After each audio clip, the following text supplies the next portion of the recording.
visto la gente della mia età andare via lungo le strade che portano mai niente, cercano soldi e conducere la pazzia nella ricerca di qualcosa che nel mondo viaggia lungo le notti che sono bagnate dentro le stanze da facili trasformate lungo le lungo fatto di città e si trova creare qualcosa che ci vita e ogni modo ai buone le strade di moto nelle auto presa la di moto ogni le strade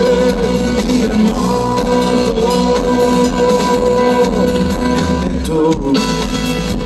che questa mia generazione ormai non crede in ciò che spesso ha mascherato con la fede nei termini della patria e dell'eroe perché è venuto ormai il momento di negare tutto ciò che basta le contratte le paure una politica che sulla carriera il femminismo interessato l'unità fatta di fuoco come si acquista sempre non c'è mai un troppo nel femminista non di ghiotto